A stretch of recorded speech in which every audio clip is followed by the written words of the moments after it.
Hello বন্ধুরা, কেমন আছো সবাই? আশা করছি সবাই খুব ভালো আছো, আমিও ভালো আছি। আজকে আমি তোমাদের সাথে এমন একটা রেমেডি শেয়ার করব যেটা তোমাদের ভীষণ পরিমাণে কাজে আসবে। তো আজকে আমি এই রেমেডিটা শেয়ার করছি একমাত্র তাদের জন্য যাদের মাথার চুল উঠে টাক পড়ে যাচ্ছে ও ভীষণ পরিমাণে চুল উঠছে, মানে চুল আঁচড়াতে গেলেই চিরুনি ভর্তি ভর্তি চুল উঠছে আর চুলের ডগা ফেটে যাচ্ছে। তো এই রেমেডিটা তাদের জন্য। তো চলো দেখে নাও কি কি দিয়ে এই রেমেডিটা বানাবে। সবার ফার্স্টে আমি নিয়েছি হচ্ছে কারি পাতা, ক্যাস্টর অয়েল আর পেঁয়াজ।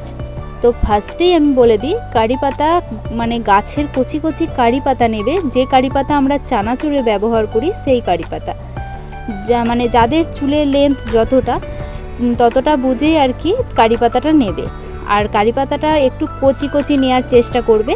এখন যেহেতু মানে গাছের পাতা নতুন মানে কচি কচি পাওয়া যায়, তো কচি পাতা নেওয়ার চেষ্টা করবে, তাহলে তো খুবই ভালো হয়। এই যে কতগুলো দেখো কারি পাতা নিয়েছি। তারপরে নিয়েছি হচ্ছে ক্যাস্টর অয়েল, যে কোনো কোম্পানির ক্যাস্টর অয়েল নেবে। আর নেবে একটা পেঁয়াজ।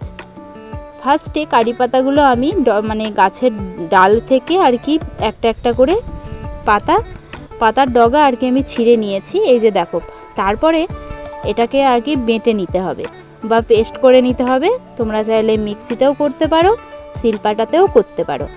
ভালো করে ধুয়ে নিয়ে আগে মানে এটা আর কি একটা পেস্ট তৈরি করে নিতে হবে।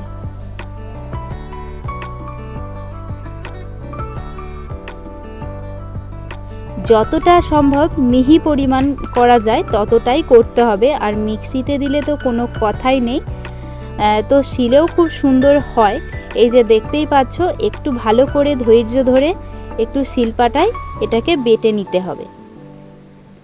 এই যে দেখেছো আমার অনেকটাই প্রায় পেস্ট হয়েছে। আর তারপরে নিতে হবে একটা পেঁয়াজটার ওপরের খোসাটা ছাড়িয়ে নিতে হবে।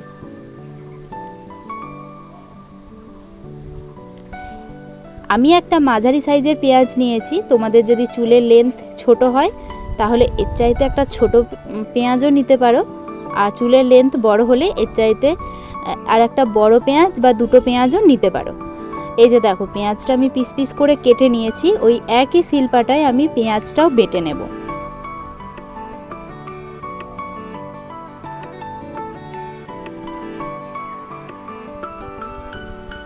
আমার পেঁয়াজটাও বাটা হয়ে গেছে। পেঁয়াজটারও পেস্ট আমি তৈরি করে নিয়েছি। তারপরে দুটোকে একসাথে ভালো করে মিশিয়ে নেব। যতটা ভালো করে মেশাবে ততটাই ভালো, মানে যেহেতু দুটো একদমই আলাদা। আর তারপরে নিয়েছি হচ্ছে ক্যাস্টর অয়েল। ক্যাস্টর অয়েল খুব বেশি পরিমাণ দেয়া যাবে না, কারণ খুবই আঠালো একটা তেল ক্যাস্টর অয়েল। তো তার জন্য আমি দেখো একটা মাঝারি চামচের হাফ চামচ দিয়ে দিচ্ছি।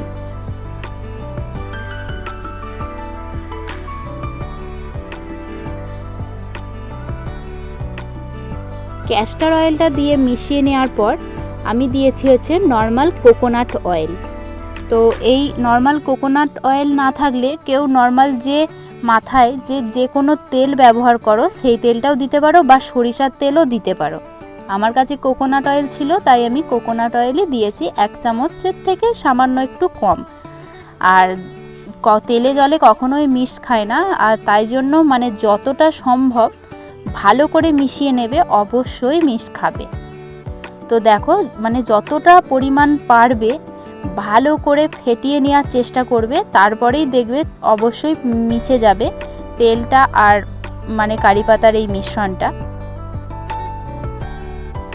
একটা এরকম ঘনত্ব একটা পেস্ট এটা আর কি মাথায় অ্যাপ্লাই করতে হবে। তো চলো মাথায় কিভাবে অ্যাপ্লাই করবে তোমরা দেখে নাও। ফার্স্টে চুলের মানে মাঝখান দিয়ে শীতে করে নিতে হবে, মাথার চারিপাশ দিয়ে। আর যেই জায়গাগুলোতে চুল উঠে ফাঁকা হয়ে গেছে বা টাক পড়ে যাচ্ছে, যেই জায়গা থেকে বেশি ফাঁকা ফাঁকা লাগছে, সেই জায়গাগুলোই অবশ্যই এই রসটা চিপে চিপে লাগিয়ে দিতে হবে।